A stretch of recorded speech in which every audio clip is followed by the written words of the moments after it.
Dieu n'a pas permis à ces créatures d'entrer dans l'arche de Noé. Numéro 1. Les poissons et les créatures marines. Dans Genèse 6, verset 7, il est dit que lorsque Dieu a révélé son plan pour détruire le monde avec le déluge, il a dit à Noé qu'il allait anéantir l'homme qui a créé de la surface de la terre, les hommes, les bêtes, les reptiles et les oiseaux du ciel, car il regrettait de les avoir faits. Il est intéressant de noter que les poissons et autres créatures marines n'ont pas été inclus dans ce plan de destruction. Il y a quelques passages dans la section du déluge de la Genèse qui peuvent aider à clarifier si les poissons ont été affectés par le déluge ou non. Dans Genèse 6, verset 17, il est mentionné que « Voici, je ferai venir un déluge d'eau sur la terre pour détruire toute chair dans laquelle il y a un souffle de vie sous les cieux, tout sur terre mourra. » Plus précisément, tout sur terre mourrait. Le déluge d'eau les noierait. Logiquement, les animaux qui vivent dans l'eau ne seraient pas affectés par plus d'eau. Il est également difficile de voir comment un poisson pourrait être décrit comme ayant une haleine. Les animaux terrestres et les oiseaux ont été sélectionnés pour monter à bord de l'arche, mais pas les poissons et les créatures marines. Dans Genèse 6, versets 19 à 21, « De chaque créature vivante qui se trouve sur la terre, vous en apporterez 2 de chaque espèce dans l'arche pour les garder en vie avec vous. Ils seront hommes et femmes. Des oiseaux et des oiseaux selon leurs espèces, des animaux selon leurs espèces, de chaque créature rampante de la terre selon son espèce, 2 de chaque espèce viendront à vous pour les maintenir en vie. Emporte aussi avec toi toutes sortes de nourriture comestible, et tu dois la collecter et la stocker, et ce sera de la nourriture pour toi et pour eux. Cela indiquerait que les créatures marines n'avaient pas besoin de l'arche pour survivre. Dans Genèse 7, versets 20 à 23, il énumère les animaux qui sont morts, mais la vie marine n'est pas incluse. En fait, les eaux s'élevaient de 15 coudées au-dessus du sol le plus élevé, et les montagnes étaient recouvertes. Tous les êtres vivants qui se mouvaient sur la terre ont péri. Les oiseaux et le bétail, les animaux domestiques, les animaux sauvages, toutes les choses qui rampent et rampent sur la terre, et toute l'humanité. Tous ceux qui étaient sur la terre ferme, tous ceux dont les narines retenaient le souffle et l'esprit de la vie, moururent. Dieu a détruit, effacé, éliminé tout être vivant qui était à la surface de la terre. Les hommes, les bêtes, les reptiles et les oiseaux du ciel furent détruits de la terre. Seul Noé et ceux qui étaient avec lui sur l'arche sont restés en vie. Dans Genèse 8, verset 1, il est mentionné qu'après le déluge, Dieu s'est souvenu de Noé et de toutes les bêtes et de tous les troupeaux qui étaient avec lui dans l'arche. Cependant, on ne sait pas pourquoi Dieu ne s'est pas souvenu des poissons et des créatures marines. Ces créatures n'ont pas été détruites comme les autres animaux. Il n'est donc pas clair pourquoi elles n'ont pas été spécifiquement mentionnées. La vision du monde hébraïque avait une façon intéressante de voir la vie animale. Selon Genèse 1, verset 21, le 5e jour de la création comprenait l'élevage de poissons et de vie marine, ainsi que de créatures volantes et d'oiseaux. On peut y lire « Dieu a créé les grandes créatures de la mer et toute créature vivante qui se meut, dont les eaux fourmillent selon ses espèces, et chaque oiseau ailé selon son espèce. Et Dieu vit que c'était bon. » Les animaux terrestres, en revanche, ont été créés le 6e jour, comme mentionné dans la Genèse, verset 24. Selon ces versets, le peuple juif divisait la vie animale en 3 catégories, la vie marine, les animaux volants et les animaux terrestres. Cependant, seuls les animaux volants et terrestres ont été emmenés à bord de l'arche, car les poissons et autres animaux marins n'étaient pas en danger sous l'eau. Numéro 2. La plupart des animaux impurs.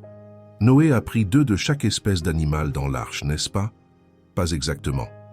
La Bible déclare dans Genèse 7, versets 2 à 3, que de chaque animal pur, vous devez prendre avec vous 7 couples, le mâle et sa femelle. Et parmi les animaux qui ne sont pas purs, 2 de chaque, le mâle et sa femelle. Aussi des oiseaux du ciel, 7 couples, le mâle et la femelle, pour maintenir la progéniture en vie à la surface de la terre. Selon Genèse chapitre 6, verset 19, Noé a reçu l'ordre d'amener plus d'animaux purs que d'animaux impurs dans l'arche. Cependant, il y a une certaine ambiguïté dans l'expression hébraïque traduite par 7 paires, qui signifie littéralement 7. On ne sait pas si Noé a pris 7 spécimens de chaque espèce nettoyée, 3 paires et une supplémentaire, ou 7 paires. Cependant, seuls les animaux nettoyés sont venus par paire. Dans Exode 11, il y a une distinction entre les animaux purs et impurs, mais cette loi a été donnée après l'époque de Noé. Malgré cela, nous savons que Noé savait quels animaux étaient purs et impurs.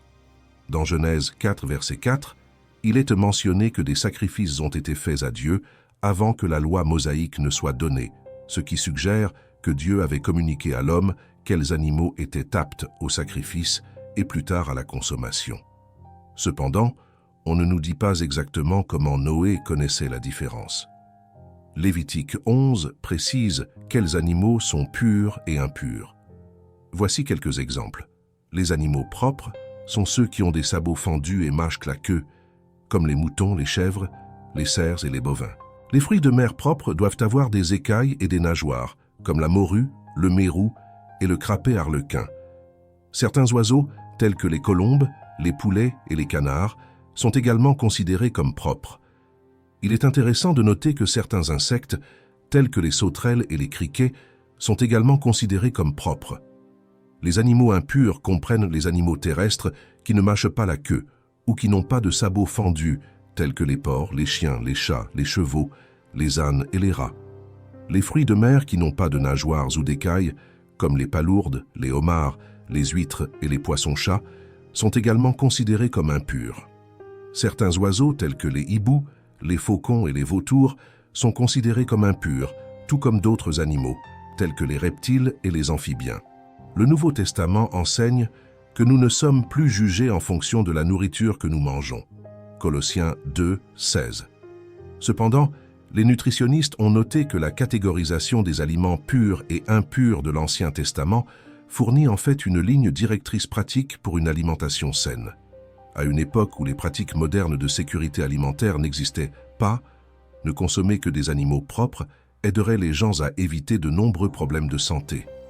La distinction de Dieu entre les animaux purs et impurs n'était pas seulement une question de régime alimentaire, mais aussi de rappeler à Israël leur statut spécial d'adoration du seul vrai Dieu.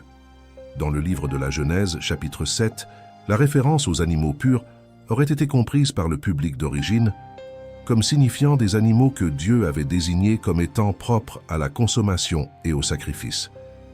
Il serait logique que Noé inclut plus d'animaux purs que d'animaux impurs dans l'arche, car ils n'étaient pas seulement destinés à la préservation, mais aussi à une utilisation future après le déluge.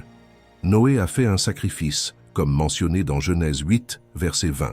Puisqu'il avait pris 7 paires de chaque animal pur dans l'arche, il y aurait encore beaucoup d'animaux pour repeupler la terre après le sacrifice. Noé a reçu l'ordre de prendre 7 paires d'animaux purs, dont une paire représente un mâle et une femelle.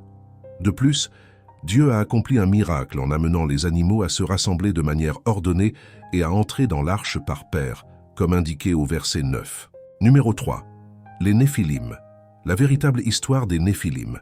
Les Écritures indiquent qu'une partie des anges déchus de Satan n'ont pas maintenu leur propre domination en se matérialisant et en interagissant avec les humains d'une manière que les anges ne devraient jamais faire. Cette interaction est décrite dans Genèse 6, versets 1 à 4. Dans Genèse 6, 1 à 4, il est dit que lorsque les hommes commencèrent à se multiplier sur la surface de la terre et que des filles leur naquirent, les fils de Dieu virent que les filles des hommes étaient rebelles, et ils prirent des femmes de tous ceux qu'ils choisissaient. Et le Seigneur dit, « Mon esprit ne combattra pas toujours l'homme, car lui aussi est chair, mais ses jours seront de 120 ans. Il y avait des géants sur la terre en ce temps-là, et aussi après cela, lorsque les fils de Dieu entrèrent dans les filles des hommes et engendrèrent d'elles des enfants. C'étaient les hommes puissants d'autrefois, des hommes de renom. Il s'agit de la progéniture contre nature de l'association entre les fils de Dieu et les filles des hommes.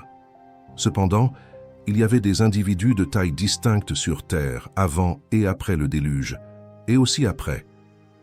Ceux d'avant le déluge étaient remarquables en raison de l'élément diabolique de leur progéniture. C'étaient les hommes puissants d'autrefois, des hommes de renom. À première vue, il n'y a aucun signe d'implication angélique ou démoniaque. Cependant, un passage de Job donne un aperçu supplémentaire de la toute-puissance de Dieu en détaillant son contrôle sur la création. « Où étais-tu quand j'ai fondé la terre? Déclarez si vous avez de la compréhension. Qui a déterminé ces mesures, si tu la connais? Ou qui a étendu sur elle la ligne sur laquelle sont posés ses fondements? Ou qui a posé sa pierre angulaire lorsque les étoiles du matin chantaient ensemble et que tous les enfants de Dieu poussaient des cris de joie? Job 38, versets 4 à 7.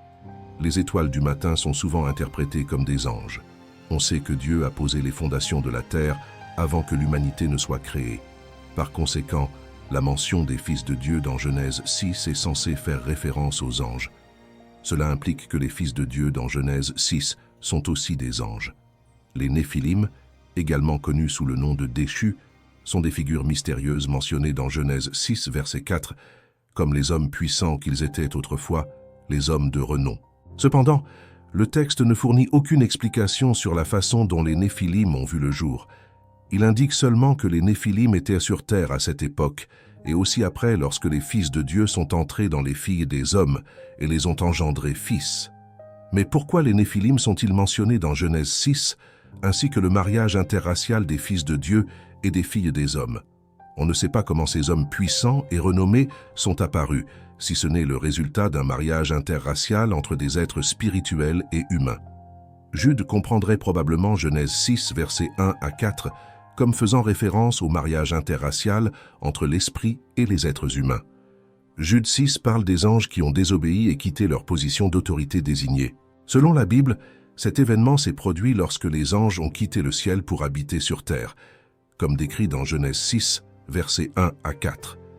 Ces arguments soutiennent la vision traditionnelle selon laquelle les fils de Dieu se sont unis aux femmes humaines et ont donné naissance aux Néphilim.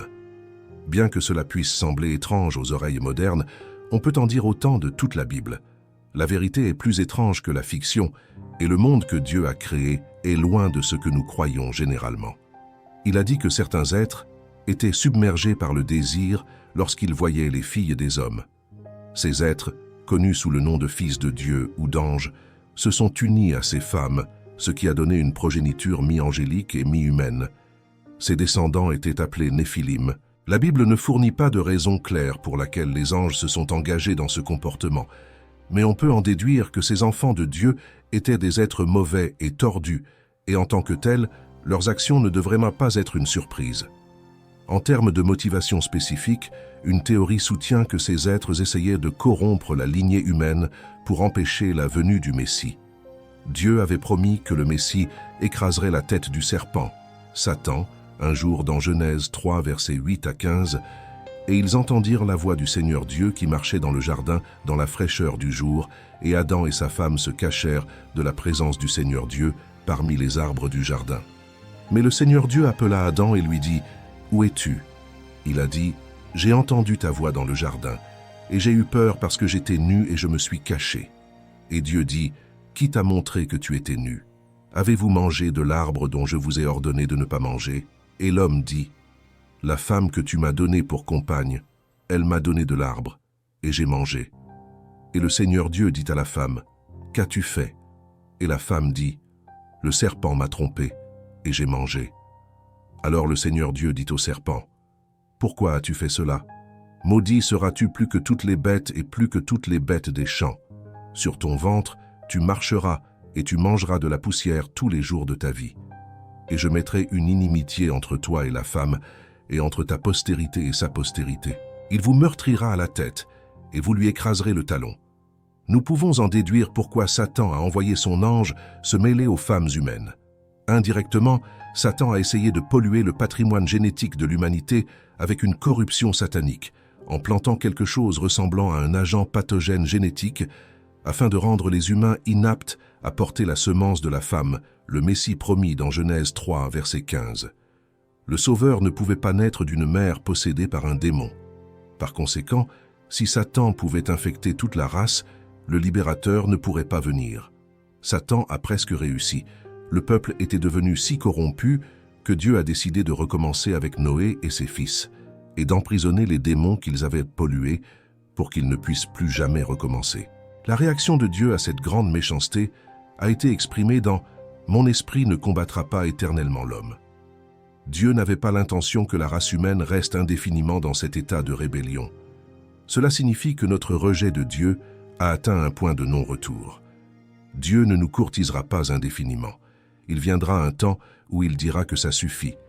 Raison de plus pour nous de déclarer qu'aujourd'hui, plutôt que demain, est le jour où nous répondrons à Jésus. Nous n'avons aucune promesse que Dieu nous attirera autrement. Cependant, ces jours seront de 120 ans. C'est intéressant, car l'inondation s'est également produite 120 ans après cette annonce.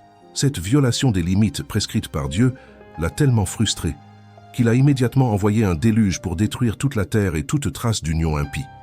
Les Néphilim étaient considérés comme l'une des principales raisons du grand déluge qui s'est produit à l'époque de Noé. Après l'introduction des Néphilim, le Seigneur vit combien était grande la méchanceté de l'homme, et chaque pensée et inclination de son cœur était mauvaise tout le temps. Le Seigneur a été attristé par les actions de l'homme, et cela lui a fait mal au cœur en voyant la façon dont ils se sont comportés. Dans les versets 4 à 8 de la Genèse, il est dit qu'il y avait des Néphilim, des hommes de stature, des hommes d'hommes notoires sur la terre en ces jours-là et aussi après, lorsque les fils de Dieu vivaient avec les filles des hommes et qu'ils donnaient naissance à leurs fils. C'étaient les hommes puissants qui étaient d'autrefois des hommes de renom. Le Seigneur vit que la méchanceté et la dépravation de l'homme étaient grandes sur la terre et que toute imagination ou intention des pensées de son cœur n'était que continuellement mauvaise. Le Seigneur regrettait d'avoir créé l'humanité sur la terre et était profondément attristé dans son cœur. Alors, le Seigneur a dit « Je détruirai, j'anéantirai de la surface de la terre l'humanité que j'ai créée, non seulement l'homme, mais les animaux, les reptiles et les oiseaux du ciel, car cela me fait beaucoup de peine de voir l'humanité pécher, et je regrette de les avoir commises. » Mais Noé a trouvé grâce et grâce aux yeux du Seigneur. Dans l'histoire de l'arche de Noé, Dieu était mécontent de l'état du monde et a décidé d'inonder toute la terre. Cela a entraîné la destruction de presque tout sauf de Noé, de sa famille et des animaux de l'arche. Même les Néphilim n'ont pas été épargnés. Selon Genèse 6, verset 6, le Seigneur était repentant. Certaines traductions utilisent le mot « repentant » au lieu de « repentant ». En hébreu, le mot pour ressentir le repentir ou le repentir est « nachum », qui signifie pleurer profondément ou soupirer fortement. Dire que le Seigneur s'est repenti, c'est utiliser un langage humain pour nous aider à comprendre le cœur de Dieu. La phrase suggère que le péché humain a brisé le cœur de Dieu. Dieu est amour complet. Il nous aime et ne veut pas que quelque chose aille mal avec nous. Il a le cœur brisé quand nous péchons et il s'afflige de nos péchés quand nous péchons. Mais pourquoi les hommes sont-ils soudainement devenus si violents? Était-ce parce que la lignée divine se mélangeait à la lignée impie, ou était-ce, au moins en partie, parce que l'humanité se mélangeait avec des êtres spirituels? Je voudrais plaider pour la deuxième option. Il semble que les anges déchus aient commis leur péché à nouveau après le déluge, bien que probablement à une échelle beaucoup plus petite qu'avant le déluge. Les Israélites retournèrent à Moïse avec l'information suivante après avoir exploré le pays de Canaan, comme il est écrit dans Nombre 13, verset 33. « Et là, nous vîmes les géants, les fils d'Anak, les descendants des géants, et nous étions à nos yeux comme des sauterelles, et ainsi nous étions à leurs yeux. » Il est également possible qu'après le déluge, les démons se soient unis mentalement aux femmes humaines, ce qui a donné lieu à plus de Néphilim. Il est même possible que certaines caractéristiques des Néphilim aient été transmises par la lignée d'une des belles-filles de Noé. Quoi qu'il en soit, les Israélites ont détruit ces géants lors de leur invasion de Canaan. Dans l'Ancien Testament, le mot « géant » est le plus souvent désigné par le mot « Réphaïm ». Tout au long du récit de l'Ancien Testament, les Réphaïm constituent un motif fascinant et significatif. Jésus compare la fin des temps au jour de Noé, dans Luc 17, versets 26 à 30. Comme il en fut au jour de Noé, il en sera de même au jour du Fils de l'homme. Les gens mangeaient, buvaient, se mariaient et étaient donnés en mariage jusqu'au jour où Noé entra dans l'arche. Puis le déluge est arrivé et les a tous détruits. C'était la même chose à l'époque de Lot. Les gens mangeaient et buvaient, achetaient et vendaient, plantaient et construisaient. Mais le jour où Lot quitta Sodome, il pleuvit du ciel du feu et du soufre et les détruisit tous. Il en sera ainsi le jour où le Fils de l'homme sera révélé. Il y a un dernier aspect des derniers jours que Jésus met en évidence et qui était présent dans les sociétés de Noé et de Lot. Jésus mentionne 8 activités spécifiques. Manger, boire, se marier, donner en mariage, acheter, vendre, construire et planter. Aucune de ces activités n'est intrinsèquement pécheresse. Alors, quel était le problème? Le problème était qu'ils étaient tellement immergés dans ces activités qu'ils ne reconnaissaient pas les jours qu'ils vivaient. Je résumerai ce problème en un mot: matérialisme. Ils étaient tellement immergés dans la matière qu'ils n'avaient plus aucune compréhension ou alerte au spirituel et à l'éternel. La dernière caractéristique de l'époque de Noé et de Lot était alors le matérialisme. Combien de matérialisme y a-t-il dans le monde aujourd'hui? Je dirais que la civilisation occidentale est pratiquement inondée de cela, et cela n'est en aucun cas exclu du milieu chrétien. Il y a beaucoup de chrétiens qui professent être aussi matérialistes dans leur cœur que les incroyants. Peut-être qu'ils sont un peu moins démonstratifs à ce sujet, peut-être que ce n'est pas si apparent dans leur mode de vie, mais ils sont absorbés par le matérialisme. Jésus nous a avertis que si nous nous enfonçons dans le gouffre du matérialisme, nous ne serons pas prêts quand il viendra. Nous serons dans la même catégorie que les gens de l'époque de Noé et de Lot. Le récit parallèle de Luc 17, verset 26, dit « Ce qui arriva au jour de Noé, ainsi en sera-t-il aussi au jour du Fils de l'homme. » Pour comprendre les jours qui ont précédé le retour de Jésus, nous devons donc découvrir à quoi ressemblaient les jours de Noé. Pour un compte-rendu de ces jours, nous examinerons le livre de la Genèse. Pour les éléments essentiels, la partie positive, l'avertissement pour la survie, nous avons déjà discuté des éléments maléfiques qui prévalaient à l'époque de Noé et de Lot. Comme nous l'avons vu, diverses formes de méchanceté étaient répandues. Cependant, il serait injuste de brosser un tableau complet de cette époque sans souligner également le côté positif, car il y avait un côté positif à cette époque, sous 2 aspects principaux. La bonne nouvelle à propos de l'époque de Noé. Comme le dit Genèse chapitre 6, verset 9, « Voici les générations de Noé. Noé était un homme juste et parfait dans ses générations, et Noé marchait avec Dieu. Parmi toutes ces personnes, il y avait un homme qui avait une relation intime et personnelle avec Dieu. Dieu pouvait lui parler et lui dire comment il voyait la situation et le jugement qu'il était sur le point d'apporter. Pour nous, en tant que croyants, Noé établit un modèle que nous devons suivre. Noah et sa famille ont été les seuls survivants de cette tragédie. Il me semble clair que seuls ceux qui vivent comme Noé et sa famille survivront aujourd'hui. Hébreux chapitre 11 ne contient qu'un seul verset sur Noé. C'est par la foi que Noé, tenu de Dieu pour des choses qu'on ne voit pas encore, fut ému de crainte et prépara une arche pour le salut de sa maison, par laquelle il condamna le monde, et devint héritier de la justice, qui est selon la foi. Numéro 4. La génération méchante. Jésus trouve les âmes emprisonnées des délinquants. C'est ce qui s'est passé dans le domaine spirituel lorsque Jésus est mort. Jésus a fait face au grand défi de sacrifier sa vie pour le bien du monde entier.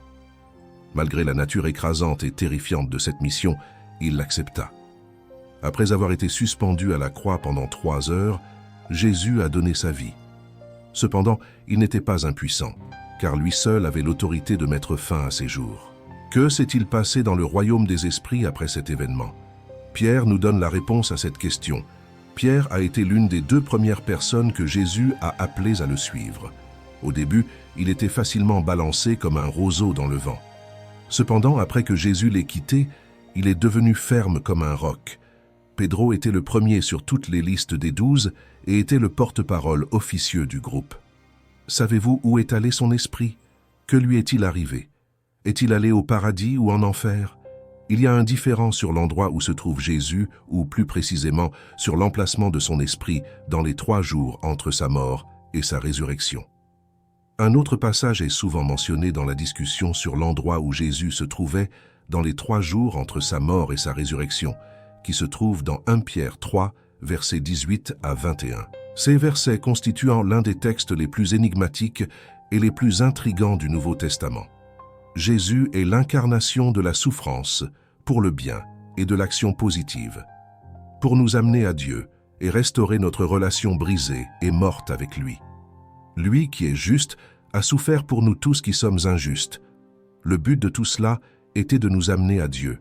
Et Pierre 3, versets 18 à 21 dit « car Christ aussi a souffert une fois pour les péchés, le juste pour les injustes, afin de nous amener à Dieu, mis à mort dans la vérité dans la chair, mais rendu vivant dans l'esprit, dans lequel il alla aussi prêcher aux esprits en prison, qui à un autre moment étaient désobéissants, lorsque la longanimité de Dieu attendait au jour de Noé, pendant qu'on préparait l'arche, dans laquelle peu d'âmes, c'est-à-dire 8 âmes, étaient sauvées par l'eau. La lecture se poursuit. Le baptême, qui correspond à cela, vous sauve aussi, non pas comme l'enlèvement de la souillure du corps, mais comme un appel à Dieu, pour une bonne conscience par la résurrection de Jésus-Christ. Il semble qu'après sa mort et avant de ressusciter d'entre les morts, Jésus a prêché aux esprits en prison avec l'aide du Saint-Esprit. Alors, Jésus a-t-il vraiment prêché aux esprits dans l'Hadès? Oui, c'est vrai. Hadès est considéré comme le royaume des morts, et Jésus s'y est rendu pour délivrer son message. C'est assez fascinant d'y penser. Nous lisons des histoires de prédication aux esprits en prison. Vous êtes-vous déjà demandé qui détient le plus haut niveau d'autorité et de pouvoir dans ce monde? La Bible fournit une réponse claire à cette question, quelles que soient vos croyances personnelles. Il affirme que même ceux qui sont enterrés profondément sous la terre doivent reconnaître Jésus comme leur Seigneur suprême. Cette déclaration nous rappelle le pouvoir et l'autorité extraordinaire que Jésus détient sur tout dans l'univers. Bien que ce concept puisse être une leçon d'humilité, il nous offre également de l'espoir et du réconfort, sachant que nous avons un Seigneur gentil et puissant qui contrôle tout. Philippiens 2, 10 dit « Afin qu'au nom de Jésus, tout genou fléchisse devant ceux qui sont dans le ciel, sur la terre et sous la terre. » Nous lisons que ceux qui sont sous la terre reconnaissent cette vérité. Le texte indique très clairement que Jésus s'est engagé dans des conversations avec d'autres et a maintenu sa conscience pendant ce qui s'est passé entre sa mort et sa résurrection.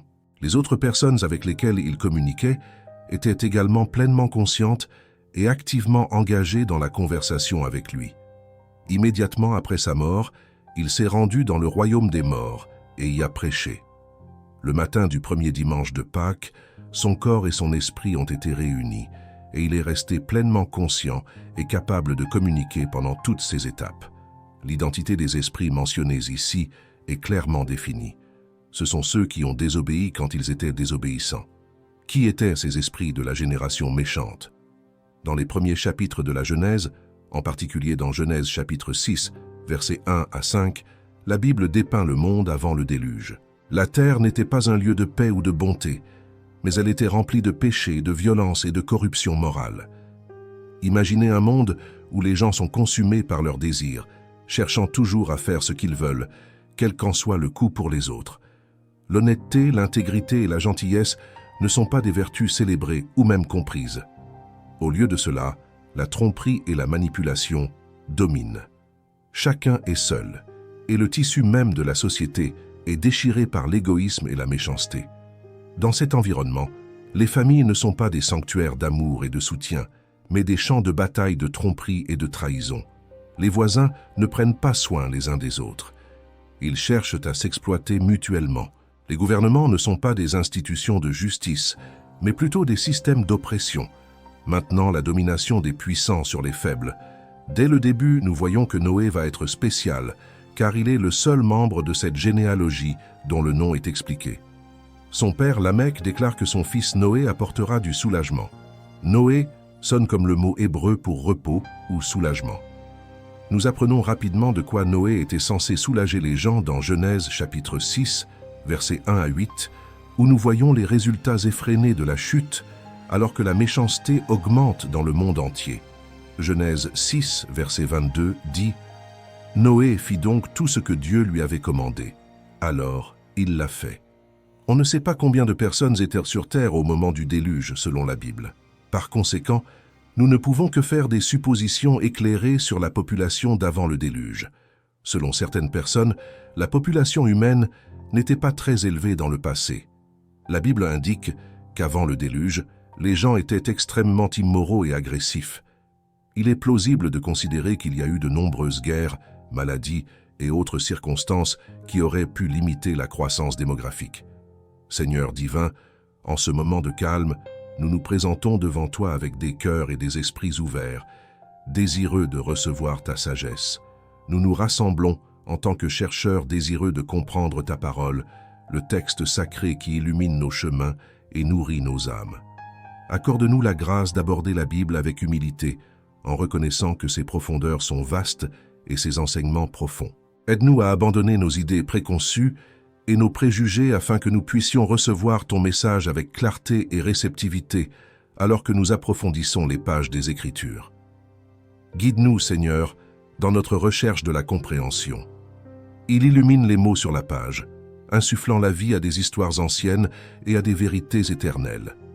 Que ton Esprit Saint soit notre compagnon toujours présent, révélant des significations plus profondes cachées dans le texte. Au nom de Jésus, nous prions. Amen.